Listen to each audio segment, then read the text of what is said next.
During World War II, close to this very spot, science bore a child that changed the course of human relations. And to this day threatens to end human history. It was called, innocuously enough, the Manhattan Project.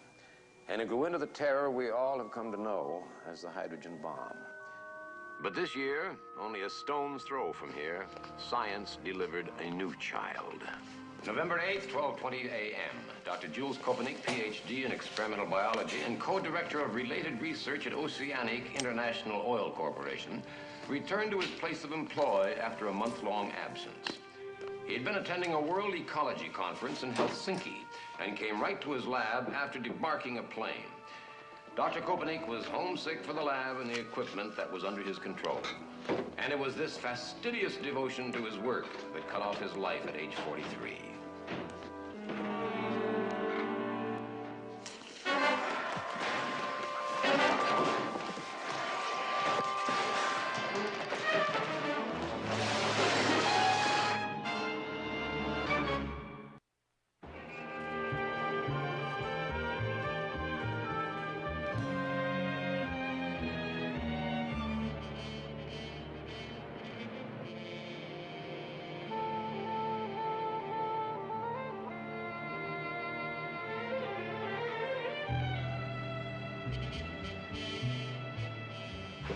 It was 7 a.m.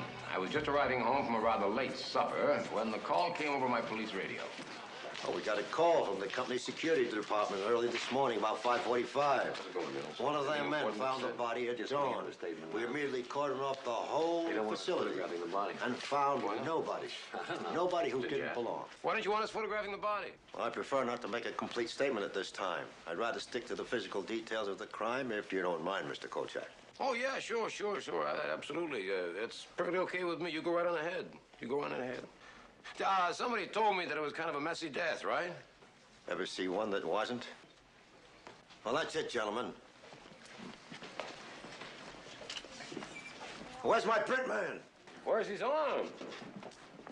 Gone like both of yours gonna be if you don't keep your hands off things. Was his arm severed, Captain? Where is it? Severed? Listen, it was pulled out of his socket like an old turkey leg. I don't understand. All right, now, How did he get a shot of that on my foot? Hold it! Dr. Jules Kopenik was murdered. He was badly beaten. We don't have any suspects as yet. The coroner's report will be posted later sometime today. Captain, where's the arm? We don't know. You mean the killer took the arm with him? Why? Who can answer that question?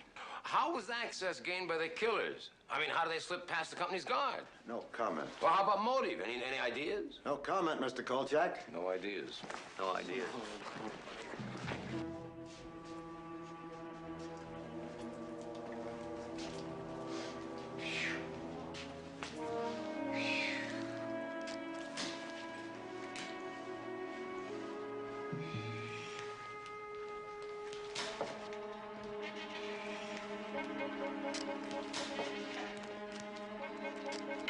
Come on, Kolchak.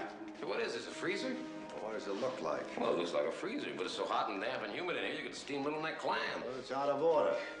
Yeah, it stinks, too. It smells of mildew. Phew. Maybe it's your undershirt. Could be your jokes. Out. Ever try to deal with a giant corporation? They transfer your call here, they transfer it there, they put you on hold, you're out in the cold. Oceanic International Oil was all that and more. They finally let me off the merry-go-round at the office of Thomas J. Kitzmiller, Vice President in charge of Public Relations. Excuse me. Yes. Yes, well, tell him Latoile would be fine for lunch. Well, then tell his secretary. No, Chinese food is fine if it's good food. Well, shall I meet him there, then? He wants to pick me up. No. You call him right back, and you tell him that I will pick him up. Thank you. Now, you were talking about Dr. Kopenik and what he was doing? Here is what OIO is doing. The nation, the ghetto. And around the world. Exactly, around the world. I don't have to tell you about Alaska, vast new discoveries, but our startling success there has encouraged us to press on even further north, even north of Prince Patrick Island. Really? I mean, you're drilling that far north up there? It gets so frozen, so stiff up there that even the penguins wear thermal underwear. Well, regardless, OIO has mounted and sent a very, very big and most expensive expedition up there for test drilling. Uh-huh. Yeah, thank you. At great corporate expense. Would you find any oil? Well, that's not the point, Mr. Kolchak. We don't just drill for oil on a hit or a miss basis. You see, we bring back what we call cores. Cores. And we show them to our scientists, our geologists, and they analyze them for traces. Now, if the traces are encouraging, then we drill for oil. Uh-huh. And that's what Dr. Kopenik was doing, testing cores. Exactly. He was working with samples of material taken from cores frozen for perhaps thousands, maybe millions of years. Millions? Now, I don't consider that to be a dangerous or violence-prone occupation, do you? Well, that depends on what he was testing for, wouldn't you agree?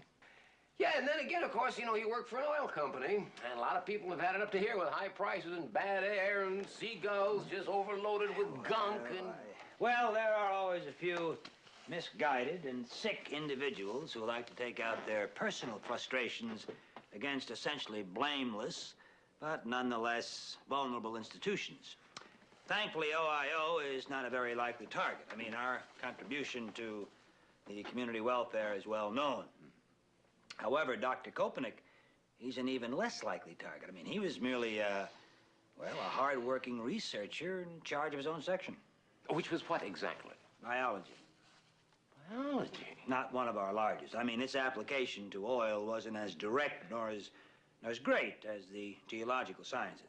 But that was one of the main reasons for having such a section. You see, to give people like Jules Kopenik the environment and the funding to do whatever they wanted to do, whatever it was. I see, and of course you never turned a penny profit on it. Well, I didn't say that. Naturally, if our biologists were to turn up something that could profit OIO, yes, we would accept that, but it wasn't absolutely necessary. Oh, well, that makes me feel good. You know, real warm down inside. Tell me, how was everything in the biology section? I mean, I guess everybody there was feeling pretty good, happy, very content, a sense of well-being, happy as clams. Hmm? As far as I know, there are no serious disagreements. But you see, that entire section consists only of Dr. Kopenik and his assistant, Helen Lynch. Where could I find Helen Lynch? Helen Lynch was in an automobile accident several weeks ago, and she's in a hospital in Springfield, trying very hard to recuperate. And I suggest that we let her do just that. Excuse me. Yes. Hello? Yes. Oh, yes. A Friday? About 1? All right, I'll make a note of that. Fine. Will lunch be involved? Okay. Oh, I'm sure I can. Fine.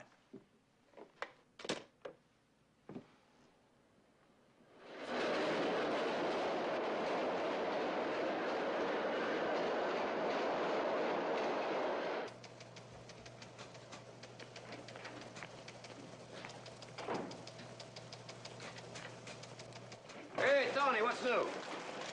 That's why I've got reporters to tell me what's new. Yeah, well, I'm on this Kopenik thing, Tony, and something is very, very odd. That Kopenik thing, is that the case you started covering at 7 a.m. this morning? Yeah. Jules Kopenik, age 43. Yeah, that's right, Tony. Yeah. I just picked up the coroner's report, see? Yeah, death caused by massive hemorrhaging, due in part to cranial and torsal blows induced by a... Probably a blunt instrument. Yeah, that's right, Tony. Yeah, right. However, severest hemorrhaging resulting from... A severed right arm, no doubt. Yeah, that's right. Also note, there were superficial gouges of the type that might be made by a... A garden hand weeder. It'll happen every time. Yeah, that's right. How'd you know? Voila! La story, Carl. It's old cabbage. It's already been chewed up by all the other news services. Well, Tony, let them have the cabbage. We here at INS will feast on journalistic filet mignon. Where's Ron? Out to lunch. Well, that goes without saying. What else is new? Listen, I'm very serious. There's something very strange going on at OIO. Now, I don't think anyone came in there just to kill Kopenik. And there was nothing, but nothing stolen. except a severed arm. Yeah, well... Hi, Ron. Well, where did you have your lunch? Saskatoon, Canada? I spent half an hour driving around the block trying to find a parking space. Oh, yeah, I'm sorry about that, Ron. Listen, did you take care of those phone calls I asked you to make? Our agreement on the phone was that I would make the calls if you would promise not to park in my space. That's right. Already you have broken it. It's incredible. Well, I'm sorry about that, Ron. I really am. It's a very bad habit of mine, and I will try my doggonedest to break it. Please do, or next time I will call a tow truck. You wouldn't do that. Yes, I would. You mean you'd call a tow truck and have my car hauled away? I mean it. Mount Olivet Hospital. You mean it?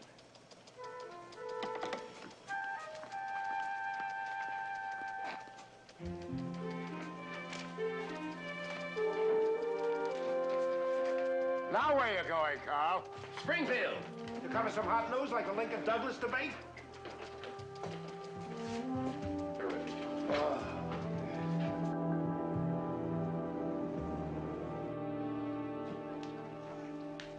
I'm sorry, Mr. Kolchak, you cannot see Helen Lynch. Well, is she unconscious? No, she is not. But then she's not up to answering questions about this murder either. You know, I bet the people at OIO are just very concerned that she not be upset by members of the press. Am I right?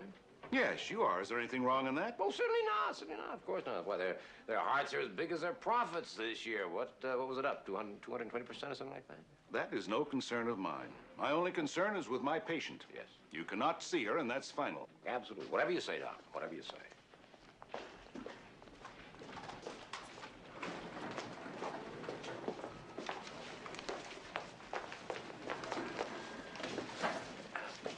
What room are you? Hello? What room are you going in? 415. Could I help you? Oh, thank you so much. I will. Right down this way.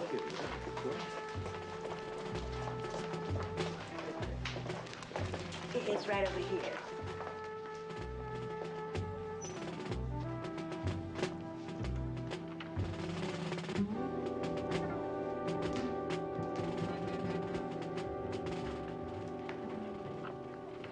Dr. Lynch? Carl Kolchak, Independent News Service. See? Please, Mr. Kolchak. I've already told the police everything that I know. Yeah, but the trouble is, you see, the police don't tell anybody else what they know, and then people begin to form their own ideas. I've had a call from our public relations department, and Mr. I have been... Kitzmiller, and he told you not to talk to reporters, right? That's right. That's right. You see what I mean? Now, who wouldn't begin to form ideas with all this secrecy around? Did he tell you why you shouldn't talk to reporters? Just that it would be best. Now, you're a scientist. Now, does that seem very much like an empirical reason to you?